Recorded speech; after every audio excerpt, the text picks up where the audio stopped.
What's up guys? Today I would like to talk about my favorite video game all the times.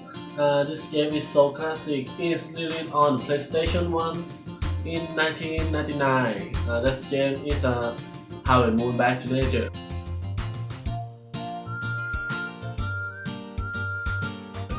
I like to play video games since I was young, about 18, 19, oh, 8, 9 and 10 years old. My first time to play this game is about when I was young, 10, 11 years old.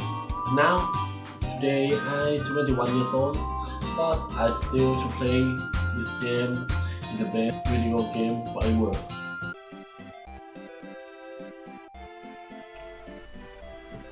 Story of the game is about farmer. You come to your inherited farm when your grandfather passed away. You have to restore your farm and make its product to find money and upgrade your farm and help a villager. You have time for 3 years.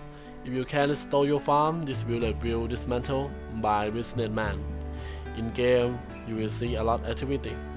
Plant gathering, mine, fishing, raising animal, cow, sheep, chicken, dog, horse. Find your love, many football and so many activities.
Thank you for watching. See you later, next video.